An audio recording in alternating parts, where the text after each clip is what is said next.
All right, everybody, welcome in Body Movement Podcast. Special guest today, Mr. Julian Hayes, one of my social media buddies that we've been connected over past few months in the health and fitness space. And that's just how social media works. You just start connecting with like-minded people that pop up in your feed on similar topics. There's my co-host, Allison Sinikowski, the doctor in the dungeon of Saratoga, New York, upstate. Julian's joining us from where? Nashville? Good old Nashville, Tennessee. Yeah. And you've been down there how long? I've been back now for 4 years. I had a brief stay in New York City that kind of led to some big things, but I've been back here for like 4 years now. Okay, cool. So Julian joins us. The Art of Fitness and Life is his website. Is that the name of your company as well, right? Yeah, for right now. And then your podcast is oh God, it's a long one. It's optimal behavior for optimal health for busy entrepreneurs. Everything like long domain, long podcast name. I'm very wordy. Dude, you've seen my post. I'm a wordy guy too. But yeah, say it one more time. Optimal behavior and health. Optimal health for busy entrepreneurs. Yeah, that's behaviors. Behaviors was actually one of the choices, but health has a little more of a stronger ring to it than behaviors. Yeah, but it really is. But it really is about behaviors. But you got to kind of like stand out. Yeah, and so Julian was gracious enough just a few minutes ago to have us on his own podcast, which he'll be releasing. So we're going back to back. You, my friend, are in an area that we don't know a lot about. So that's why we're interested. And we're trying to connect with people that are doing interesting things in health and solving problems. And, I've looked at your website a bunch and there's a lot of crossover to the way Allison's been talking for our first 22 episodes here. You have a heavy focus on epigenetics, optimal health, aging. You talk about on your website, living to 120. Which I'm all in on that. So I'd love to hear like your philosophy and what you do to get people in that mind state and on that road. But as you did, would love just like an intro to like the Art of Fitness Life, what your business is, what your core competencies are, who your clients are, and how you got into the space. Yeah. So the core clients is typically, it would say entrepreneurs, but sometimes it's a lot of entrepreneurs as well. So people within the corporate space who are entrepreneurial, but they're just in that space. So I like to basically sum it up as it's a lot of just leaders, business leaders in general, and people who are just ambitious, a little type A and kind of overachievers, right? Yeah. A little neurotic as well, because we tend to attract people who are like ourselves. And that's kind of me. I'm a little neurotic. So those are the people that I work with, and the space I'm in is a little different. You can call it precision wellness, precision health. I think one of those is trademark. So I don't use either one, but just to give it a nice tagline is that it's precision. And the reason why I got into this space is because if you think as a busy entrepreneur or just a busy entrepreneur, or even as a busy parent, time is a very valuable currency. Yeah. And the typical way that we go about diets and exercising is a lot of times it's one-sided, eat steak and go deadlift and don't eating carbs or anything. It's a lot of blanket advice out there. Yeah. But we're actually all different. There's 99% of us are the same, but that 99.9, but that 0.1% is a huge difference. And so we're not going to respond to the same types of food. Maybe 80 to 85% of the way we can eat the same thing. But if you're really concerned with going from optimization to enhancement and really trying to push that threshold of what we know as human life, then every little bit counts then. And so I'm interested in that space. So once you get past the beginner, once you get some of those fundamentals, one of my favorite questions in life is what's next? I always ask myself that question. Yeah. And I learned to ask this question because oftentimes when I was initially just doing training, you would get a client that would lose their weight in 12 weeks. They did this 12-week program. And then what I noticed is they would fall back off because they didn't have anything to look forward to next. And that's what I see in the world now. We lose the weight. And then we gain it back because we don't have that thing of what's next, because optimal health has no endpoint. It's a continuum that you just keep evolving from. Yeah. So I guess probably the thing that stands out to people is some of the things that you use. So, you use things like genetic testing, there's blood testing as well. There's options for different sorts of brain testing as well. I have partnerships with different doctors, since I'm not a doctor, but those are things I wanted for myself as well in the future. Yeah. And, and then you still use supplements, but it's usually tailored to that person's genetics and how their blood is looking. And what got me into this is that I didn't come from a pillar of health of a family. I really thought once you get to 30 that your health's going downhill from there, because that's what I saw. I saw chronic illness. I saw soreness in people. And then one day while I was playing basketball, there's an older gentleman that's running up and down with the floor like me. And I'm like, wow, this guy's like superhuman.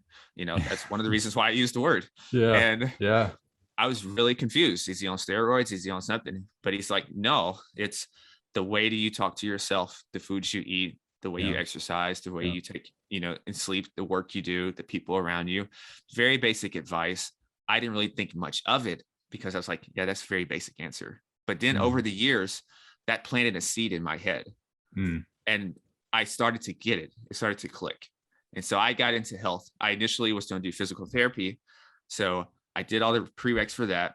But then I got inspired by the TV show House. I'm not going to lie. House MD. It's one of my favorite shows. Okay. So and no judgment. And I wanted to be House actually, but then I learned there's no specialty like that. so I still went the medical route, and I wanted to be an ophthalmologist because I really just love the eyes. And so I was in New York. New York is a huge difference. This is my first time in New York from Nashville, right? So I'm like, oh my God, the energy. Like, I remember the first 2 or 3 weeks in New York. It was so hard for me to even just sleep because I was like, this energy is something I've never experienced. It's a drug. I'm in Manhattan. I've been here over 10 years now. So I know what you're talking about. Yeah. That's a great way to say it. It's like a drug, and I couldn't get enough of it. So like I just couldn't get enough. So I'm just exploring all around. I'm making friends. And I started to notice people that are kind of combining their passions, but also living a life that they really enjoy. And school for me was pretty easy. So this was kind of the safe route. Everyone was proud of me for going this way because I was first generation. But then I got to thinking, I was like, I don't really know if I want to be a doctor. I love health, but I don't know if I really want to be a doctor. Right. And so I was like, oh shit, what am I going to do? But then I started to think, and you started to see the universe, call it what you want. I started to see different options I could do. And so I left after that first year, got into personal training, and then I just went on my own self-studying, found a mentor who's into this world of epigenetics, get certified in that. And then now I just let my curiosity take me. I find different things to test. If I see it's cool, then I will implement it. And, you just go from there. That's where I've gone with my own health. Again, you just hosted us, but I was saying, I have a former background in exercise science and physiology. I'm more of your entrepreneur. I'm in the heavy corporate route, and so I'm busy, but stayed close to it. And we're finding you're like the second or third guest, like some of the more impactful people in this space of health and wellness and optimal health, regardless if you're at the beginner level or something advanced like what you're doing, are people that left school, just kind of got certifications on the side, just read on their own time, find good mentors, and are just like completely outside of all these accredited, quote unquote, accredited systems. And I've found myself to be getting better over the years because that workout is good, but I'm gonna experiment with a part of it and tailor it to something here that I just like to do and see if I get results. So this weird trial and error thing is something that I've got, and we're finding a lot of people like you. Of course, you have your certifications and you where you need them, but to the full commitment to school and degree, and some of those certifications are really just to make sure, like, legally you can do what you're doing. But otherwise you're learning all this stuff ad hoc, it feels like. Yeah. And that's like, we're seeing, you're like, again, like the third or fourth example of just people just growing and being more of an expert than anybody with fancy letters after their names or degrees. Yeah. I knew something was up because like when I remember physiology class in the medical school, and I think I had like fish and some egg yolks and some white rice. And the teacher was talking about, you should probably switch that to egg whites.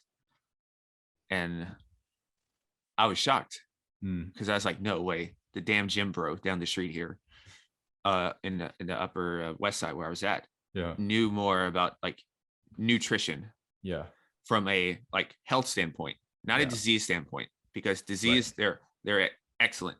Yes. Those are two totally different things. Yes. And I was like, oh my goodness, this is, I had like huge cognitive dissonance. But then I realized, I looked at the curriculum. It's only a few hours. So this is why like I have a hard time really bashing. I don't really like to bash people, in general. Maybe I'm too nice. That's sometimes a flaw for me. I'm just too nice, too compassionate. Yeah. But I understand a lot of times people are operating from a very outdated model.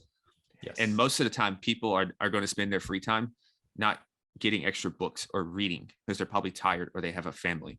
Yeah. So I just understand it is what it is. Yeah. So I understand. Like, I think a lot of our professionals from that standpoint are doing the best with what they know and what they're being given. Because a lot of times they're giving information. Yeah. Somebody come in an office. They're relaying it.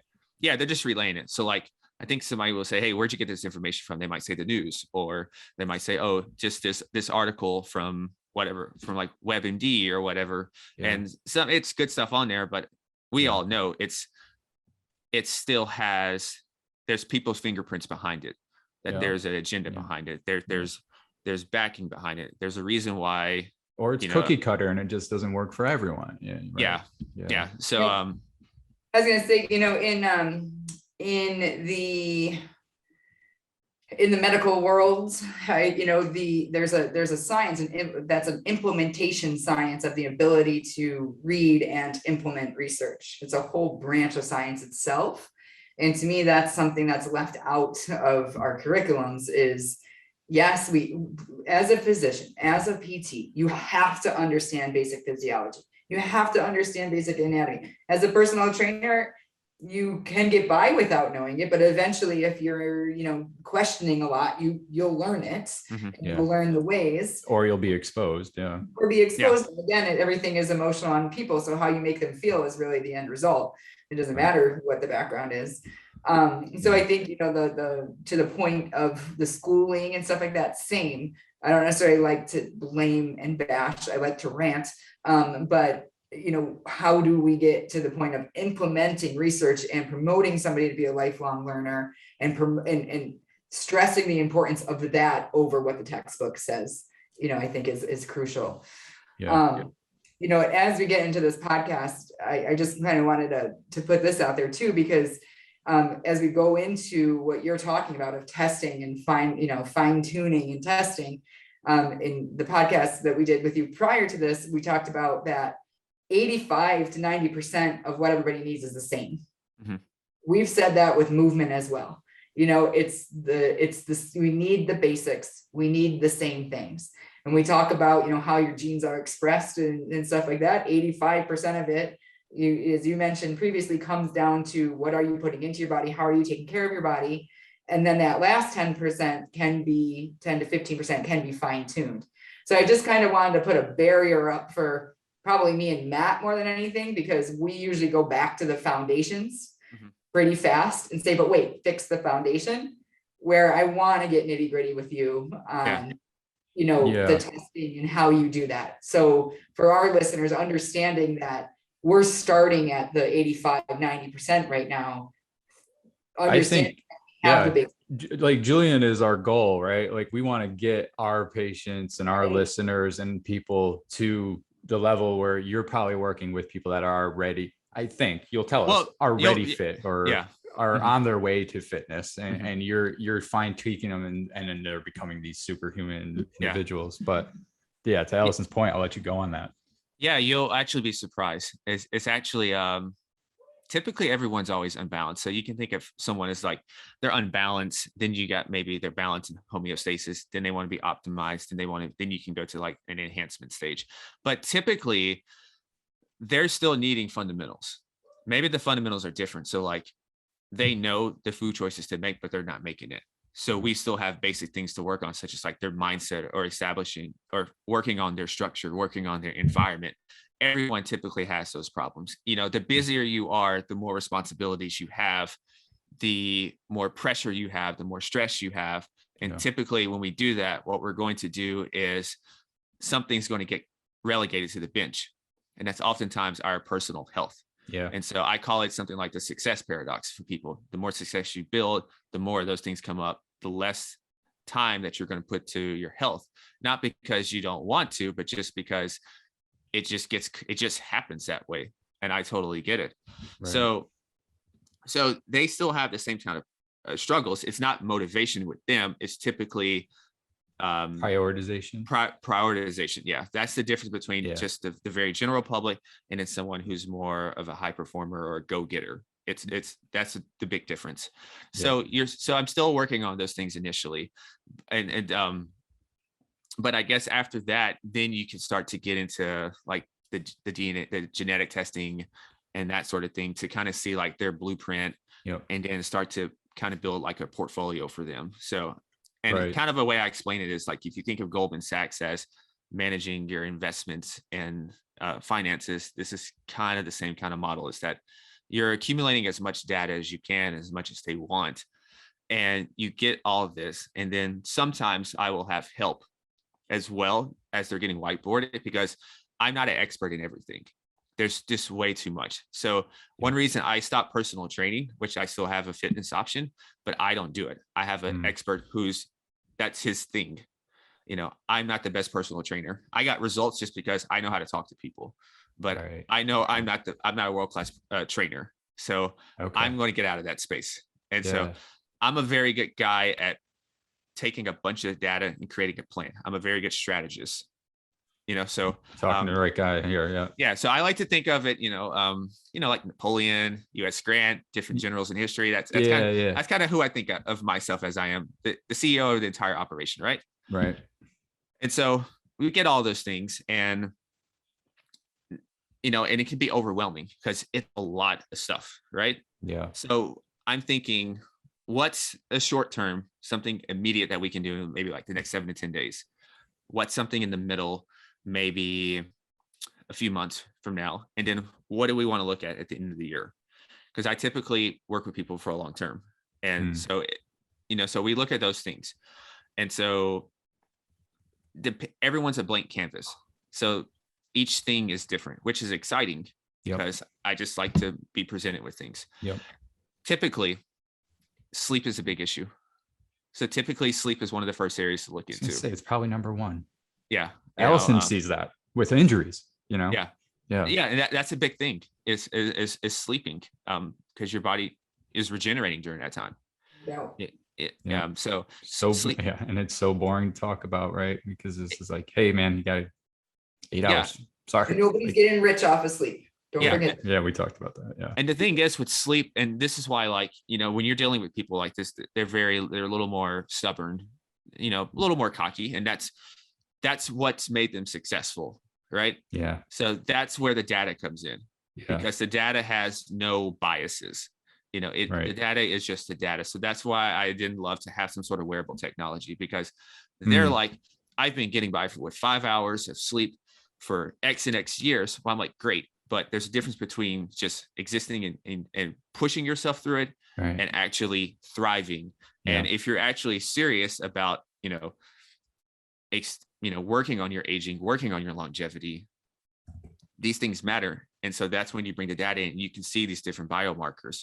So from a basic level, you can see how your HRV does, how your heart rate, what's the breakdown of your deep sleep. Then if you wanted to even go a step further than that, you can start seeing things like your telomeres, which is just, the telomeres are just little, basically like the end of shoelaces, but for your DNA.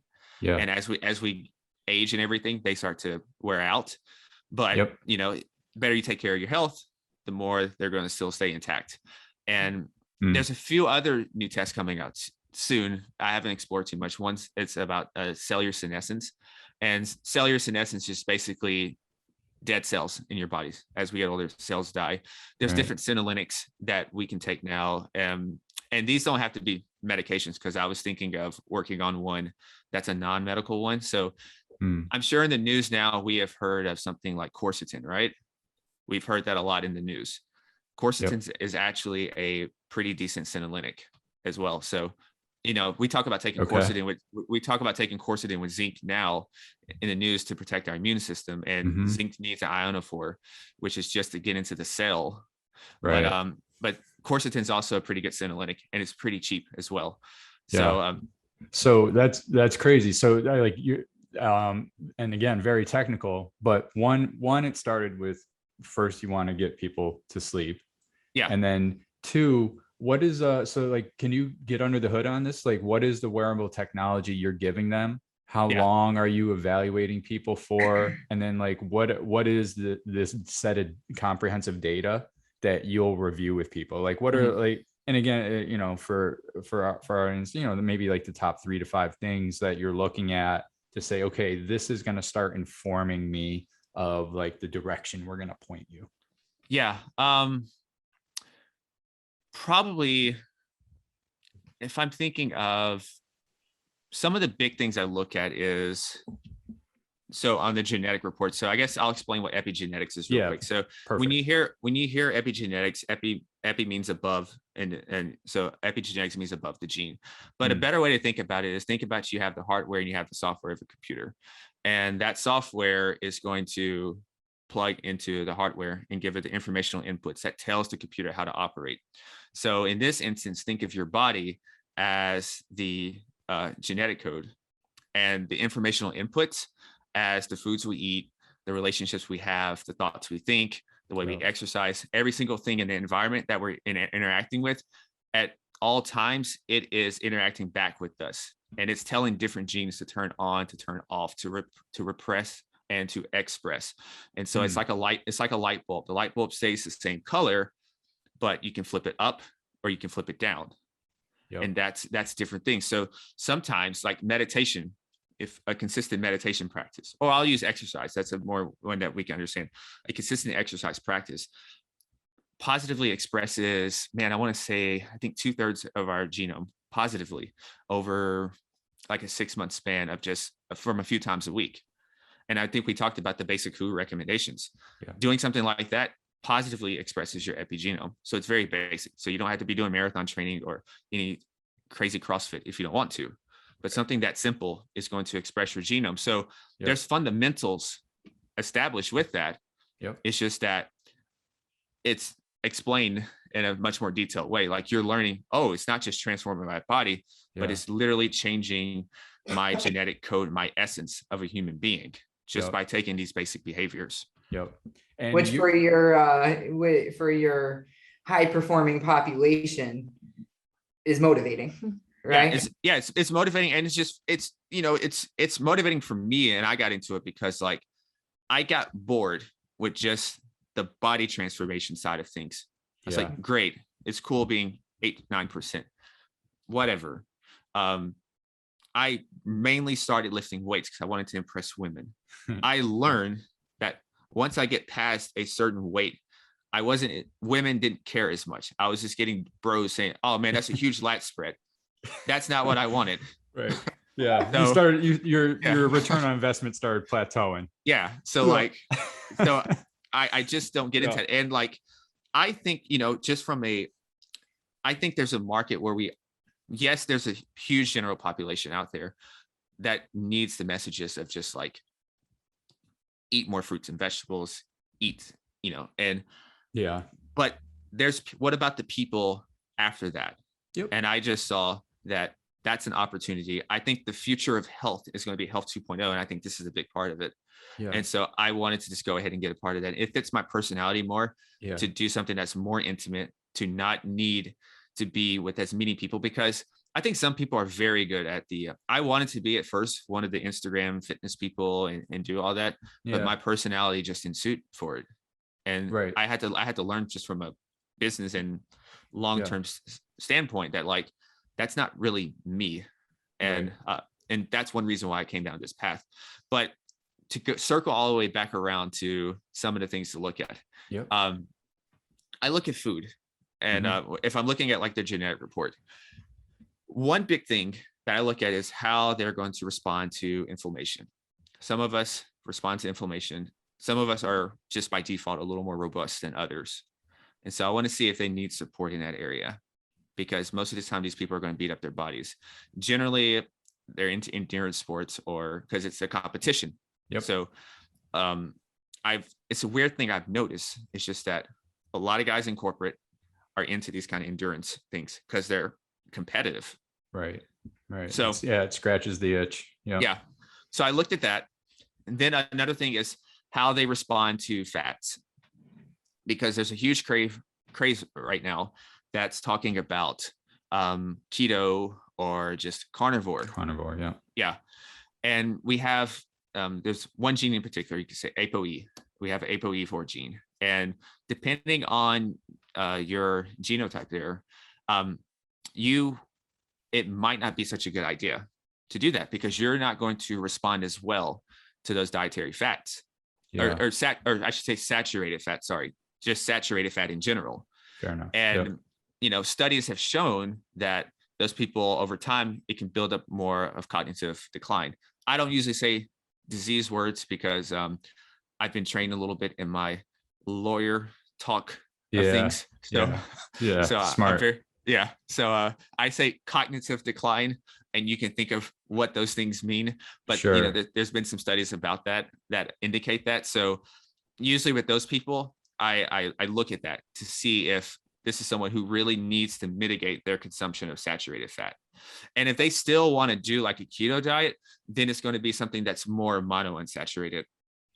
And so olive oil, and then also bringing in more fatty fish. So you can still do the keto. It's just being mindful of the saturated fat intake. These are little fine precisional tweaks you're doing with these people.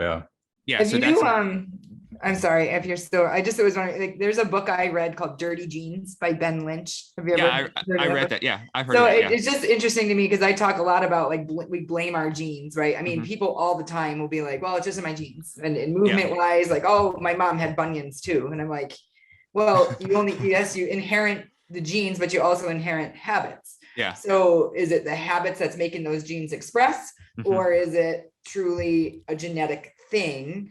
I don't know, as you're going through kind of talking through that idea, and the dirty genes idea was like, okay, so you have a gene that will make you more prone to having high cholesterol. So if you are more prone to that, you should pay attention to this, like you said, to dial that gene down and turn other genes up. I appreciated the book. I love that level of things. So it's kind of what this is, I guess. And I typically, I don't even say there's bad or good genes. I don't even say that, because really a lot of times the genes that I have was beneficial a long time ago that allowed me to survive wherever I came from a super long time ago. And this is just maybe not my environment that my genes were accustomed to. So the genes that we have was a survival mechanism that allowed us to get here. And so that's one thing. And when you talk about so I have super high propensity for insulin resistance, like super high. It's like through the roof. And this is where you kind of got to be mindful of it. So, and this is why, like I said, I don't do direct to consumer, and the labs and stuff I use is not direct to consumer, is that sometimes we see these results on these genetic reports, and it says, oh, you're in the highest category for insulin resistance. And so that maybe the layperson might see this and say, okay, I'm not eating any more carbs, no more carbs, because I don't want to get diabetes. I don't want to have insulin problems. Right. But the thing is, it's a propensity. It's a propensity. So I like to think of it as, is if I go off my lifestyle, this will be one of the first things that will show up for me. It's not going to be cognitive issues for me. I'm good in that department. Right. It's going to be more blood sugar dysregulation, cardiovascular issues. And that matches up with my family because I trace my family back. And, you know, from my dad, my grandfather, my aunt, uncle, it's all been blood sugar, cardiovascular issues. So that matches up. So this is why I also like to say, I like to have the genetic report that says, okay, you might have an issue, propensity with insulin problems, but let's see what the labs say. Let's see what the A1C, let's see what the fasting glucose and the insulin, because you want all three. And that's one of my gripes also with just basic testing, because they'll just give you fasting glucose, but you want the whole picture, like the A1C, because that's over months. You want the whole thing to see. And there's many more things you could add about the metabolic health. I know you guys had what's his name? Doctor. Yeah. You had him on talking about metabolic health. And so that's why, like I said, I like to have different data points to see, because there's nothing absolute in this world. So even with all this data, it makes things more precise. Yes. But there's still nuances to see how you're going to react to that environment. Yeah. And it's you know what, it's I'm finding already through the conversation, it's no different than what Allison's talking about and what we're talking about at the beginner level. It's like, and I've seen on your website, you have the phrase N of one, right? N equals one, sample of one. Allison's talked about that a lot. To truly become outcome based, and even at the beginner level, you still have to assess at a custom level. And once somebody gets to more advanced state and where you're going to be fine tuning their lives as a high performer, you're still going through the process of customizing. And I really like this approach. Like, you're taking genetic history of somebody, you're taking their lifestyle, which is probably some sort of qualitative interviewing and talking to them. And then you're taking the results of all these markers and you're saying, okay, based on everything, here's the plan. Yeah. And there's also, there's also a, working on a updated, like a intake form. So I'm going to add some stuff about like family history, who's the longest person to live in your family, and other things about their family as well. Then there's, I'm working on learning about this cognitive assessment virtually, just because, I don't feel like traveling as much. So I want to create something virtually, and also something that's a non-medical option as well to do all this, because I really love to do it, except sometimes it's just not accessible unless it's for the medical level. So I'm finding, and you can pretty much do 90% of a longevity program without the medications. And so, so there'll be like a virtual cognitive thing to see like your processing speed. So I'm getting myself up to speed on that before offering it and testing it out. And let's see, there is a, I'm forgetting something else, quality of life assessment as well. Got it. So I like to see all these things, because I think, you know, part of this, you know, over the last year, which has been interesting to me, is that a lot of people have been more lonely. And what people forget about, you know, with loneliness is that you can affect your immune system psychosomatically. I gave myself acid reflux last year. I had a very stressful event. That was interesting to me. I got to try BPC 157 as a peptide out. So I healed my entire gut lining with it. So it was a cool experiment for me.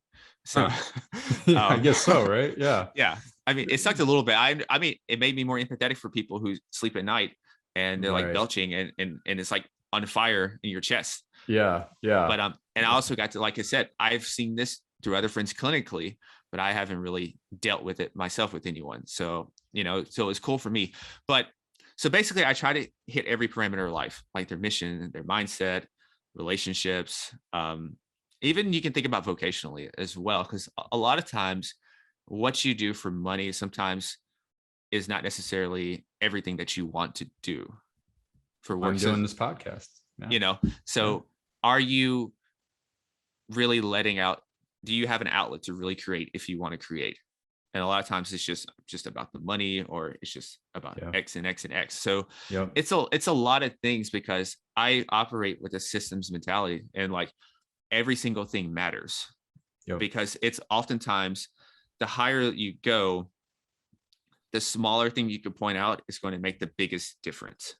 You know, it's like every athlete in the NBA is good, like world class. Like I was pretty decent at basketball. We played against a guy who's like the 9th man on the NBA bench, and they beat us by 50. I question if I even should play basketball. Right. That's how big of a gap it was. Right. So at the NBA level, and this is kind of what I think about, it's the small things. The small things make a huge difference. And footwork. Footwork. Like you talk about Kobe, like his shot release, like Kobe realized that rookie year that when he did all those air balls in Utah, it was a fatigue issue. It was a long season. He wasn't used to having that long season because high school ball is not like that. And so his legs just got tired. So he's like, I just need to make my legs stronger. It's easy. So that's kind of how I look at this world. It's you're just a detective. If a situation comes up, let's look at it. And it feels like the solutions that you do with people, again, of course they're going to be different for everyone. But when I'm saying different here is sometimes the solution that you're providing for people, it might just be focusing on mindfulness. Sometimes it is maybe an exercise training program.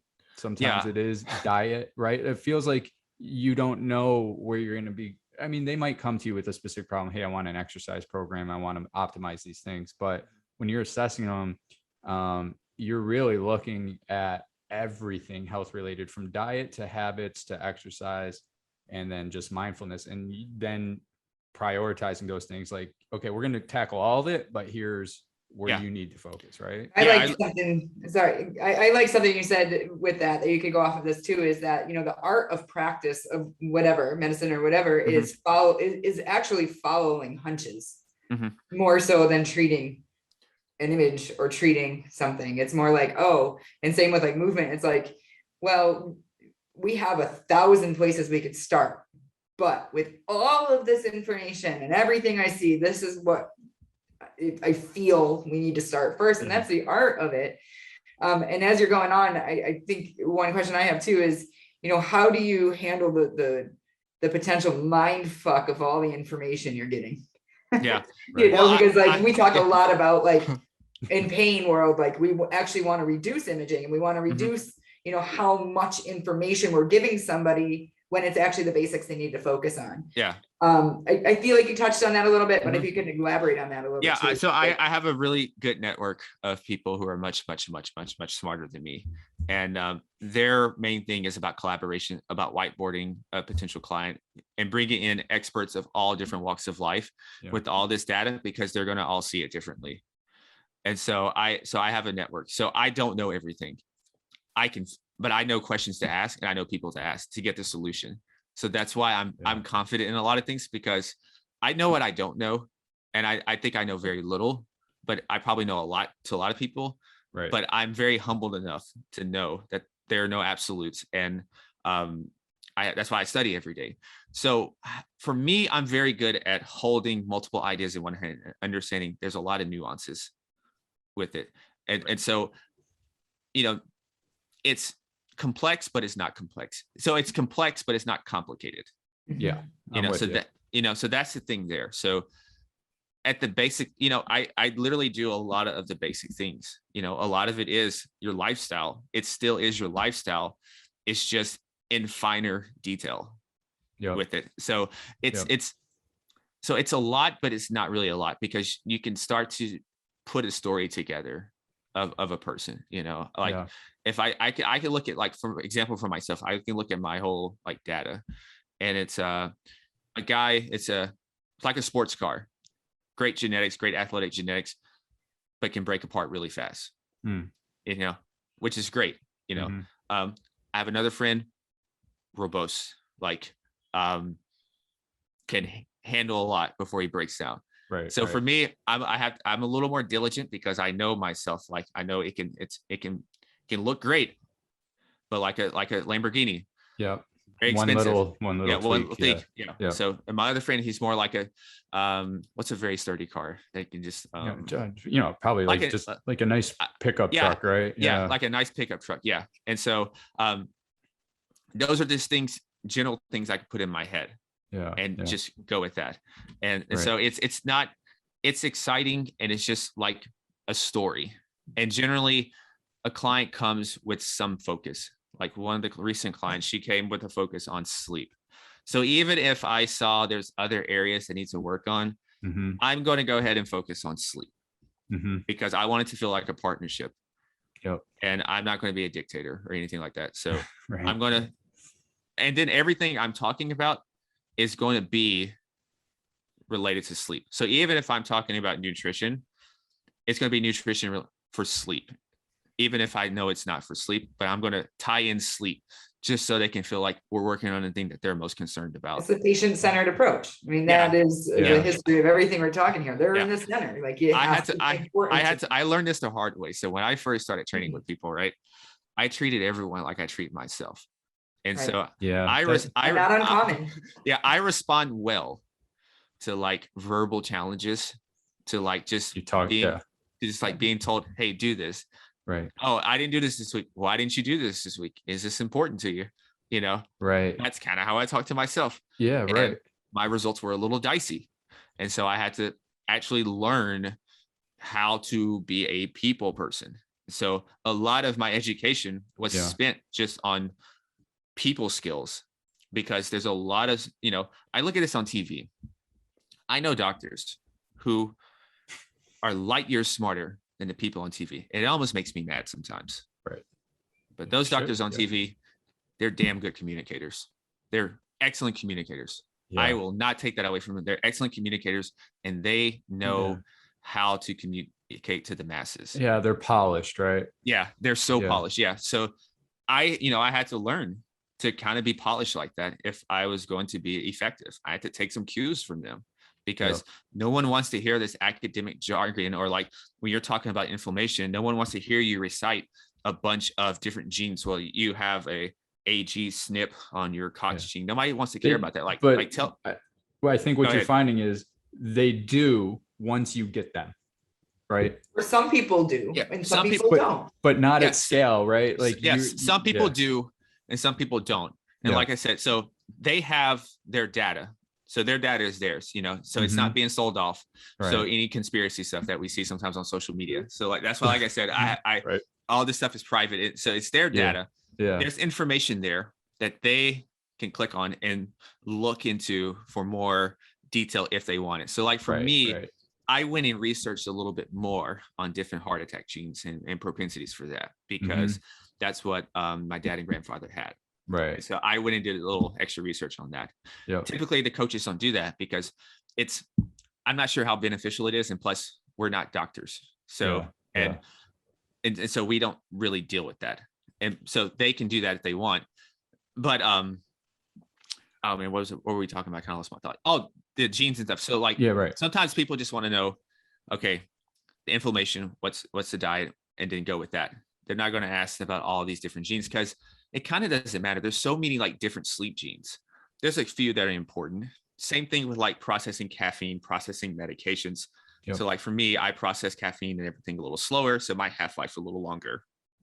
So it's caffeine's not as cardioprotective. So for them, I would say, okay, hey, you might want to stop your caffeine consumption maybe at 11 or 12 p.m. at noon, instead of drinking until 4 like some other people. And you just go with that. Right. Instead of because I'm not gonna lie, I don't like to just go deep in the research. I have people who are very good at that, and so they present it. I read at it to get the understanding, and then I go on with my life. I do not like saying, "Oh man, look how this study was put together and everything." I just want the results. I just want to know what's the gist and how can I implement this. So that's why, like I said, I connect with clinicians, I connect with scientists, and then how can I relate this to people? So because that's how I got through medical school. I was not the best, or how I got in, I was not like the best student. I didn't have like the highest GPA, but I could always I had a story, I could talk, and I could present things, and that's kind of one of my skills there. And making those insights across things, and then learning how to communicate with people. That's how you get the results, right? So, because the data means nothing if you don't know how to implement it. Like 100%. You can say, you can say, hey, like you're 40 years old chronologically, but your epigenetic age is 52 or 53. Okay, great. What are we going to do with that?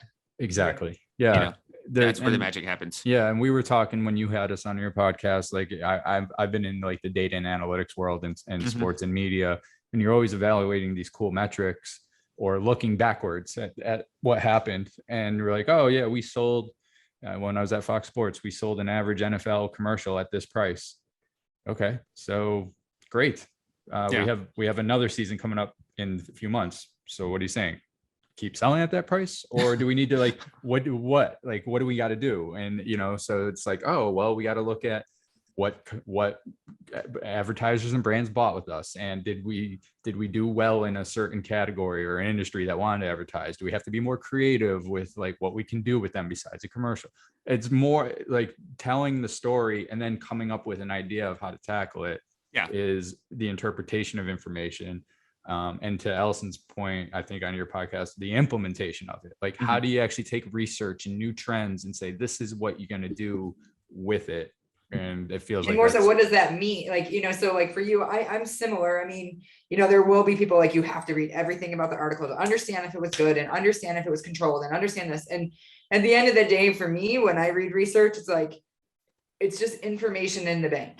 It's just something else to consider. Even if the research wasn't perfectly done in the perfect thing with everybody following the exact blah, blah, like, okay, it's still something that I need to think. It doesn't totally change. I don't totally change what I do, but when a situation arises where somebody comes in, maybe they're not going to respond to, eccentrics. Maybe they need isometrics in this scenario.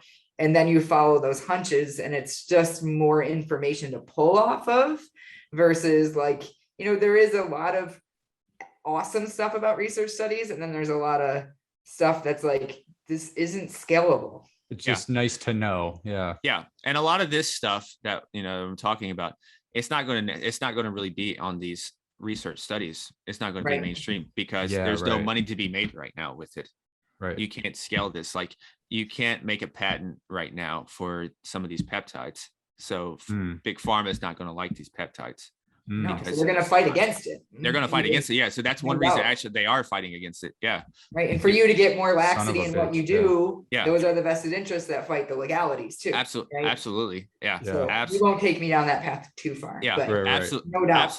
Absolutely with that, and that's what, you spoke about, like, there's so many tests out there. Like I'm sure you've heard of like heavy metals tests, hair tissue mineral analysis, gut testing, and all that. So like, how do you know which ones to use, which ones not? And a lot of this is like personal intuition. And also I generally like things that you can kind of measure and things that you can kind of are still high level. And so sometimes, and also just talking with mentors. So that's why, like I said, you hear all these like gut health tests and you can get lost in all these tests. Like, I think like you said, the paralysis by analysis, right? The data to the consumer who has no idea what any of this means, and we're negatively wired, right? So if you see a high number that's off the norm, that's where your attention's going to go. Like, oh shit, this is bad. Yeah. So I don't know if when you say like the direct to the consumer, like, is that meaning you get the results before the consumer gets the results? Yeah. So direct to consumer is things like it just goes directly to them. So in this instance, like all the results and everything is I get them, and then we sit down and go through it. And so we'll do. I like that a lot. I used to just do one call, but it was too long. Right. Because so now I usually break the calls up, initially that we do this, just because it's like drinking from a fire hose, and I just want them to like take it slow. And so really smart, dude. Yeah. They're never like, they'll get sent everything just to swab or prick your finger or whatever, but they're not just like, here's your data and that's it. So I don't do that. Like, got it. Yeah. So, dude, this is really interesting stuff. Maybe we take the last 5-10 minutes. I'd like to know like about your business, like the operation. It sounds like you said you have this network of people. One thing we've talked about is like better collaboration with like primary care physicians. Like you go in for a physical and musculoskeletal strength is not part of it. Like, can you do 10 push-ups? Can you do 10 pull-ups? Can you do a fully functioning body squat?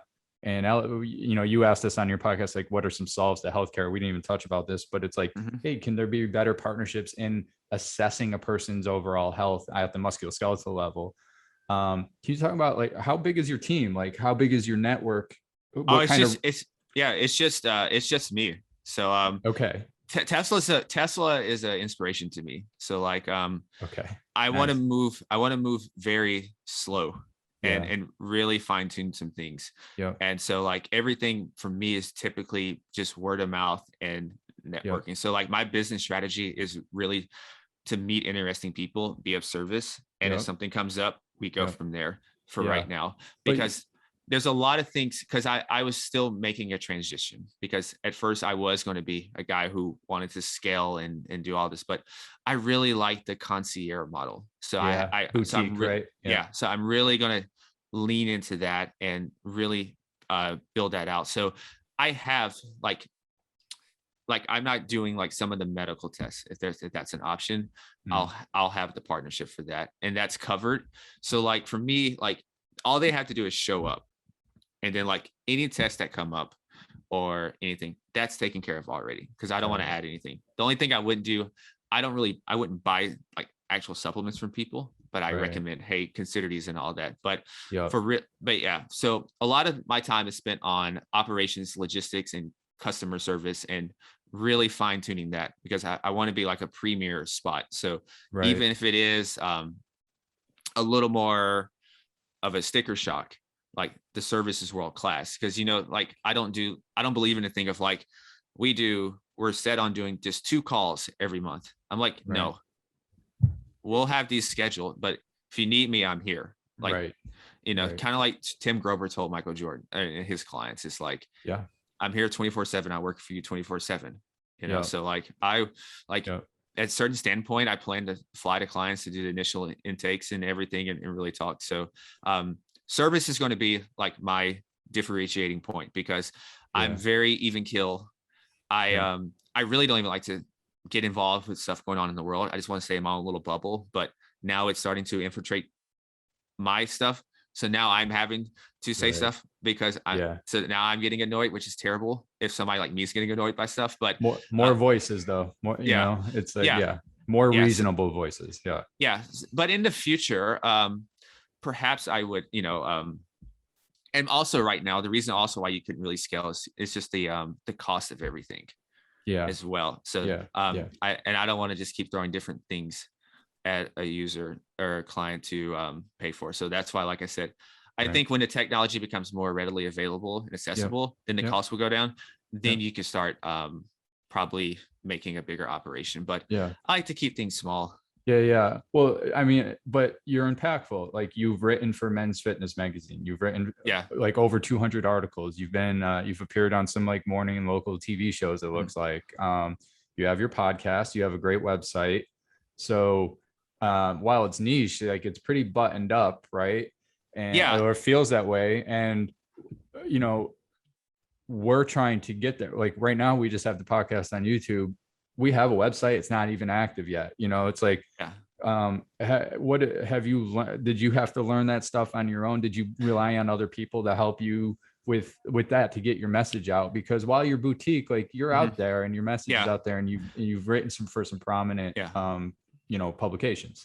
I had I've been through so many different iterations, so, some of those times, like I written for the Huffington Post before the Huffington Post was like the Huffington Post is now. Like sometimes my heart breaks, because like some of the sites I write for, I've seen the direction it's taken afterwards. I've seen what happened. I'm like, oh man, I kind of want to take this off my website, because like I don't agree with a lot of the things anymore. But at the time, it was really hard and it was really prestigious and everything. But I think initially what I did, like with the writing and everything, I just started writing and I just started pitching. I got to start my local newspaper. So I walked in and just pitched him, told him, let's do some local content. And then from there, I got a writing coach, and I learned how to pitch different magazines. I learned how to speak, not in an academic way, because initially I was writing, and the way I was writing, the people who were like, yeah, I get this, will be other trainers, other health professionals. And they're not my audience. I don't really care. I mean, I care their opinion, but I don't care. Right. Because you're trying to get patients and customers and help them. And so I didn't know who I was going to work with at first. I wanted to help the world. I wanted to heal the world. So I was with everyone. Then I got frustrated because things just weren't right. And Yeah. I was, in a basketball term, I was probably operating more like a 7th seed. So I don't want to be a perennial 7th seed. So it's either championship or bust. So yeah. Rebuild and reload. So just like my 76ers, I will tank, I will blow this thing up and retool and rebuild. So I'm still part of a long-term plan, but I did know that I love that. I did know that I would be for like entrepreneurs, business leaders. And I knew that there wasn't a podcast that said health for entrepreneurs. There's not a book on there on Amazon or anything right now. So that's kind of the next thing. And there's not a lot of times talking about the synergies about those two things, the psychographics of being an entrepreneur and taking care of your health. A lot of times it's just, it's nothing against the people, but it's like you owe it to your family to work out and stuff, which is true. We see that. Yeah, I agree with that as well. But it's a lot of nuance though. There's a lot of pressure, like a lot of entrepreneurs, a lot of successful people are, they're a little insecure. They have a complex. They like to be told they're doing a good job and everything, and that can affect their health. Because I know this because I'm one of those people. And so a coach told me a long time ago, your best client is probably your ideal client is yourself. And that made a whole lot of sense. I was like, let me psychoanalyze myself. And so it made it so much easier to know who I'm talking to now. Right. It's because I'm really talking to myself. And that's the way we were talking about different social platforms like LinkedIn versus Twitter and stuff like that. I think over half 90% of my tweets are just me talking to myself, making a mental note publicly, and it's just like, this is for me. And if other people respond to it, that's cool. But I think I like that approach. Yeah. It's never going to be, I'm not going to be the biggest. I don't want to be the biggest brain. If anything, I want to be like one of mine. When I was playing games all the time, like my moniker was a silent assassin. I want to be like the special forces. Like you've heard about those things and you heard it's elite, but it's not just mainstream appeal yet. So that's kind of what I really want to work. And that challenges me every day to continue to study, to continue to learn, and to stay humble, because I have so far to go, the hardest part, I would say, is there's going to be a temptation to see that certain people are doing certain things and they're gaining a huge following from it. They're making huge amounts from it. Yeah. And you're going to be saying, man, like I've been doing this for X and X and this is the numbers I have, or this is what I've generated. Yep. But you kind of got to keep the long-term in mind. So that's been the hardest part for me, because I've turned down a lot of things. I stopped a lot of things. Like I haven't even created a digital product yet, because I don't want to just create another workout book, because there's a lot of great workout books out there. And so everything for me has to be like, it has to be art. It has to be something a little meaningful. I can't just create just to create something. Yeah, this is impactful for us because like right now we're just like, we're happy just having, we're almost to 100 YouTube subscribers. Dude, that's huge. That's huge. And I'm like, I'm totally, I thought maybe it'd go a little faster, but I was like, you know what? I don't care, because like we're making good connections. We're having good conversations. People are DMing and IMing us on the side and saying this is great. Keep going. And it's like, okay, like I think you just stick to yourself. Yeah. And like, I want my website up. I want our website up. I want bigger guests. I want more response to our post. Not because I want to be big, just like I don't even know what we want yet. And then that's probably a problem we have to outline, but we just want to make impact. And if it turns big, it turns big. If it doesn't, it doesn't. But you do have to, in this world, you have to be out there and people have to find you. So you do have to. That's the thing I'm learning. So even when I was doing, that was one of my mistakes with the writing. When I was really writing a lot, I wasn't very active on social or anything. So a lot of times it would be great articles, but people, I was a ghost because I don't really care to be involved with that stuff. Like I like to just go work out and just keep my life private. So like I'm, and just work on my craft. I just want to be very good at my craft. But in 2021 and beyond, I have to be visible. And it's actually probably better that I am visible because there's a lot of people. Control your funnel, right? Yeah. And there's a lot of people out there who probably are not what they seem. So it's probably better in the long run to show myself, to talk and everything. But It's just advertising, right? And yeah, that was hard for me though. That was hard for me because I still have a little academia in my head of like, I don't like to say things unless I know it's completely true or I'm completely solid on it. So that's why, like I said, I'm very mindful of like not just sharing a bunch of genetic stuff and all these different tests, because I'm not sure what relevance it's adding to the timeline or to LinkedIn just to show these things. So like, am I just showing off, or am I just trying to advertise right now? So and again, I didn't even join social media to the past 2 years. I was like, I don't want any part of that, because you know what I mean? I just didn't want any part of it. But if you're going to do this, you have to. And what I'm finding is your post, even if it's a great one that gets a lot of engagement, it's 24 hours, man, 48 hours most. Absolutely, and then people forget about it. And so the bad ones, they won't even remember. So it's like, I think just being constant and present there is just something we're learning. And again, I don't even truly remember how we got connected, but it's just being on the same timelines, following the same people, commenting, just being out there. And then all of a sudden you're like, oh, that was insightful comment by Julian.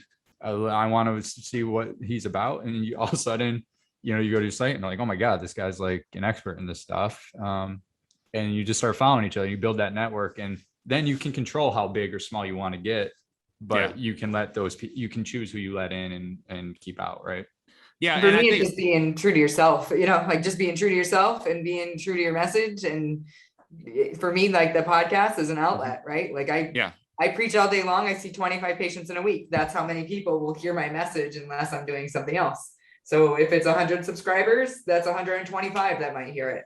And, and it's just like our North Star Bison lady, Mary Greasy, brought it up, and I have it up in my office, just the starfish story. Like I made a difference to that one. And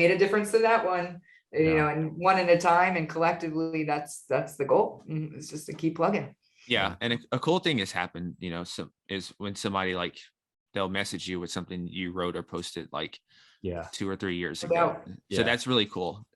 So that's a really satisfying part, even if like, cause I'm still a very early stage in my whole development, because like I made the critical mistake of not asking for help for like my first like 4 or 5 years. I didn't ask for help at all. Because like, that's how I was ingrained. Cause like in school, if I can't learn it in a book, I would just read books or go try to do it yourself instead of just asking a question, because I had this ego problem, very narcissistic, so I got humbled, so this is why, like, also like a lot of what I see in the world, cause I've been on both sides of things. So like, I get it. I understand. Like it took I got humbled big time about the world the last 3 years. Like everything I thought I knew, I didn't know. And so I pretty much have been relearning history. Me too. And I'm like, holy hell. It's like I have graduate degrees, and I've never felt so dumb. 100%. Yeah. we were talking before we even recorded this morning, like, taking the red pill, as they say. Yeah. And I've been tweeting and posting about that. The red pill just means what you've been presented, you realize is just a presentation.